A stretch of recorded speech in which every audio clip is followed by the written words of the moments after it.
ازدواج خشت اول یک خانواده است. خانواده از اینمی ازدواج آغاز میشه و شروع میشه. اسلام در هر برنامه هدایات و تعلیماتی داره، خصوصا در برنامه مسئله نظام خانواده.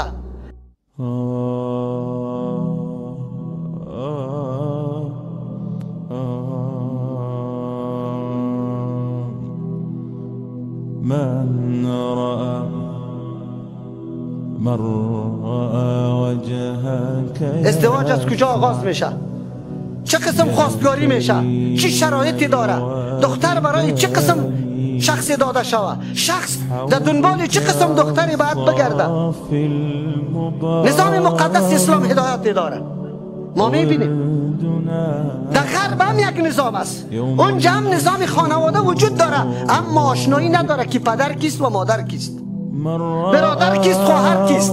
یک نظام حیوانی روان است. ما الحمدلله سر نظام اسلامی خود شکر نکشیم.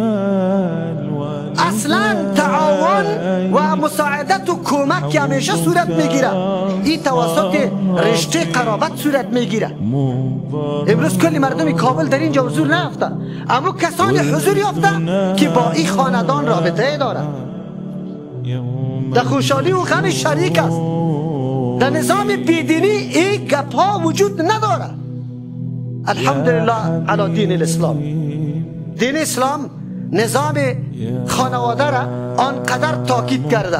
الحمدلله کتابای حدیث ما، کتابای فقه ما 4 بخش داره. بخش عبادات است، بعد از او بخش مناکحات است، بعد از او بخش بیع است، بعد از او بخش شفعه است که شامل جنایات و زمانات و هم گپا میشه. در کتاب حدیث ما یک کتاب به نام کتاب النکاح یاد میشه که طلاق و همه مسائل مربوط یک موضوع نیست. سخنی که در بین زن و شوهر صورت میگیره، معامله که در بین زن و شوهر صورت میگیره، همهش نظام اسلام برای ما هدایت داره. خود چه رقم ما وقتی پابند دین شدیم، اعتراف به کلمه توحید کردیم، لا اله الا الله محمد رسول الله را در زبان خود اقرار کردیم، عالی پابند شام می باشیم در همه عرصه های زندگی خود. شما خود مقایسه کنید، شاید یک کسی عروسی میکرد، آل شما هر کدامتان در موتر سوار شده در یک هتل میرفته و اونجا نماز جمعه تان از بین رفته بود، ساز و سرود اونجا شروع بود، رقص و رقاصی شروع بود. شما میبینید همیشه اون عروسی ها در شب گرفته میشه، در شب نماز دیگرشان قضا در رفتن، شام قضا، خفتن قضا، تا 3 بجه رقص است، تا 3 بجه نعوذ بالله موسیقی شنیدن است، تا 3 بجه اختلاط مرد و زن است و بعد از او در صبح هم خسته نمیتونی، چرا شبی تا در بیخوابی تیر کرده. مردم ما امروز میگه اولاد ولا خیلی ناصالح است، هیچ طاعت از پدر نداره. چرا داشته باشه؟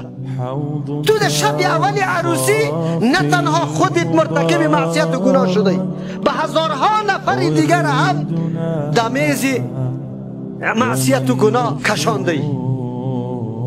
چه قسم توقع داشته باشی که اولادت صالح باشه؟ تو بگو برای من. تو روز اول خوشیته که الله متعال بری تو موقع و زمینه را مساعد کرد که خشت اول خانواده تا بگذار، او را به معصیت و گناه گذاشتی، یعنی که به اطاعت و فرمانبرداری الله و رسول الله کدامش کردی؟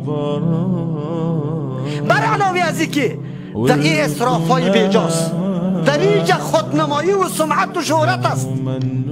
پیغمبر علیه السلام میفرماید این اخوف ما اخاف علی امتی الریا. خیلی ترسنده ترین چیزی که سر امت خود ما سرش میترسم او نعوذ بالله ریاست، که شرک خفی گفته میشه. شرک خفی گفته میشه. تو تکبر میکنی، تو پیسه تا حلال یا حرام جمع کردی، به مردم خدا نشان دادی. 10 نفر از خودگیا و اقارب تو میآید در کدام هتل بگیریم، نه که خیلی شهرت داشته باشه، نه باز دیگه چی میگه؟ یک روز خوشی است از بچه. یک روز خوشی الله تو را معاف کرده که هر رقم معصیت و گناه بکن؟ الله متعال دمی موقع تو امتحان میکنه، دمی موقع خلق الله متعال تو را امتحان میکنه که خواه بنده با بچهت خوشی میکنی. اگر تو 1000 روز هم روزی خوشی داشته باشی همین کارا را کرده رویستی. ببینه برادرای ما که مردم در کدام حالت رسیده، فرق نمیتونه که من تابعداری شیطان میکنم. ان المبذرین کانوا اخوان الشیاطین. کسی که بیجا مصرف میکنه، من نمیگم، الله متعال میگه یا برادرای کیستن؟ شیطان هستن. چرا برادر شیطان است؟ شیطان همیشه تلاش میکنه که ملک مسلمانا، نفقه مسلمانا، پول مسلمانا، غیرت مسلمانا، علم مسلمانا بیجا مصرف شوه، از او فایده گرفتن نتانه. چرا تابعداری الله نمیشه؟ بیای راستی تا نبگه ای مجمعه مسلمانا. ما میگیم پیغمبر علیه السلام دوست داریم. چی رقم دوست داریم؟ دوستی پیغمبر دایی میشه. من به بچه خود توی میکنم، دختری خود توی میکنم. در پیش یک عالم زانو زدیم، برش گفتم که جناب محترم مولوی سه، تو پیشوای ما در دین هستی، همه مسائل دینه پیغمبر صلی الله علیه و سلم برای ما تشریح کرده، تعلیم داده. من دختری خود توی میکنم، با بچه خود توی میکنم. در دین اسلام طریقه و طرز توی یا عروسی چی رقم است؟ ولیمه چی را میگه؟ این ولیمه که ما شما میکنیم نیستی ولیمه. با الله قسم زنان ما از ازواج مطهرات پیغمبر بالا نیست، مرتبه بالا نداره، ولی پیغمبر بزرگترین ولیمه که انجام داده او یک گوسفند حلال کردن است. اینطور موقع شده که در سفر پیغمبر دیگر رفیقای خود گفته، صفیه رضی الله عنها را نکاح کرد. با اصحاب خود گفت چی داره؟ هر کس از اونمو ذخیره خود هر چیزی که داشت در دسترخوان پرتاف کو بخوره. ولیمه پیغمبر صلی الله علیه و سلم است. شما بره. الله اکبر. دختر ولید ابن عبدالملک، زن عمر ابن عبدالعزیز که خلیفه عمر ثانی برش میگه، بعد از خلفا اوتور خلیفه را اسلام ندیده. در خاندان پدر پاچاست، 4 برادرش خلفا پاچاست، زنی پاچاست. در اینطور یک نعمت کلان شده، در اینطور حلیه و زیورات توی شده که او حلیه یا زیورات به نام زیورات قبطی، ماریه قبطی میگفت که شاعرها سری از او شعر سراییده. زمانی که توی میشه عمر ابن عبدالعزیز رحمه الله برش میگه که ای برای تو مناسب نیست، ای را باید وقف بیت المال بکنی. وقف بیت المال میکنه، خود زندگی را اختیار میکنه که شما باور بر الله بکنه که کس نمیفهمید که ای غریب ترین خانه شاید امی باشه.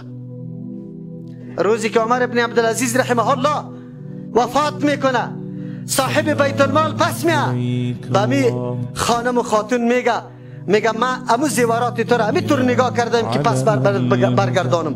چرا؟ به خاطر که شوهرت از دنیا رفت، تو محتاج میشی. او میگه الله اکبر، چه قسم من در حالت حیات شوهر خود اطاعت بکنم، بعد از مرگش باز من معصیت بکنم، نافرمانیش بکنم؟ کلا قطعا نه. او را من به بیت المال تسلیم کرده. امروز پدر بچه را خوش کرده که واقعا عالم است، متدین است، تقوادار است. زن پای بند میکنه که نمیدم، نه بلدنگ نداره، نه موتر نداره، نه وظیفه نداره. در کدام سرحد رساندیم؟ گپاره در کدام سرحد رساندیم؟ بیا از اسلام مطالعه کنیم که تویا چقدر ساده و بسیط و آسان بود. سعید ابن مسیب رحمه الله به بچه میگه، شاگرد خود، که من دختر خود بری تو دادم. ای گمان نمیکرد که استاد دختری مرا، دختر استاد خلیفه وقت برای بچه خود طلبکار بود.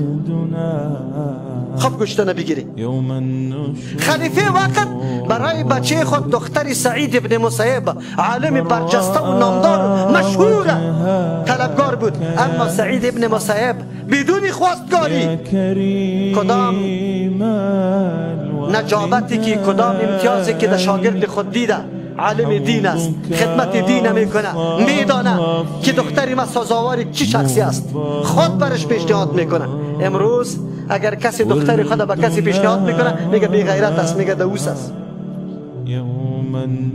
عمر رضی الله عنه، حفصه رضی الله عنها زوجه مطهره پیغمبر صلی الله علیه و سلم به علی رضی الله عنه پیش کرده که تو نکاح کن، به ابوبکر رضی الله عنه پیش کرده که تو نکاح کن.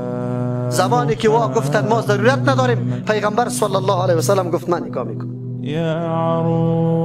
ما امروز ایرا بی غیرتی میدانیم نعوذ بالله. ببینه انقلاب یا برعکس شدن نظام دین. نظام دین چی میگه و ما امروز در کجا هستیم؟ دیگه گپاره بیبی دختر طلب میکنه برو کاکایش بیبی، برو مامایش بیبی، برو کلش رشوتا شروع میشه بعد از دیگه.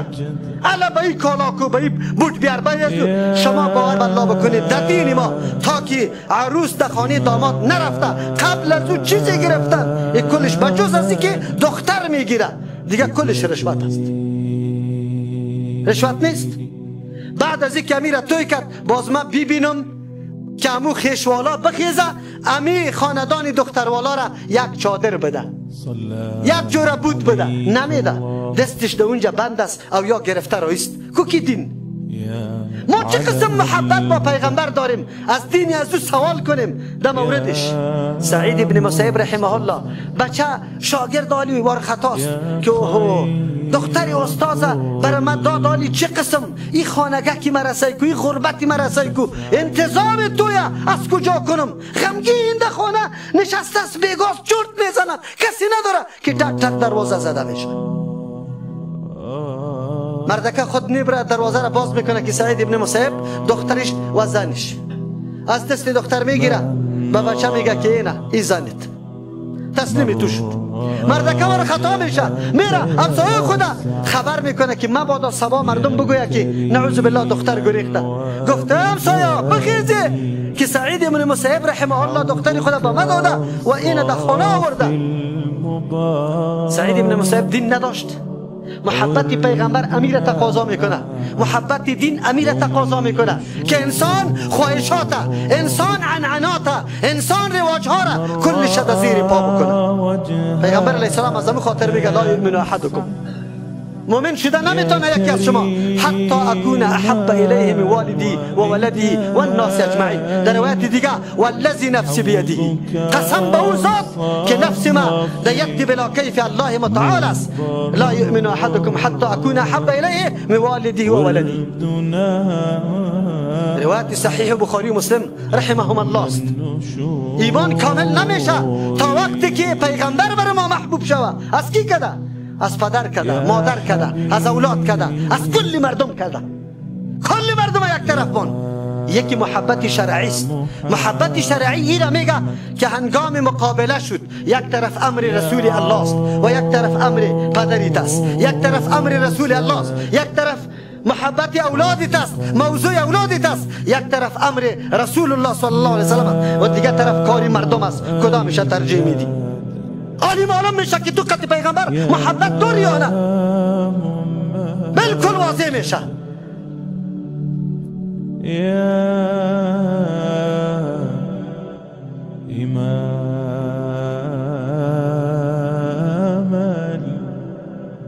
القبلتين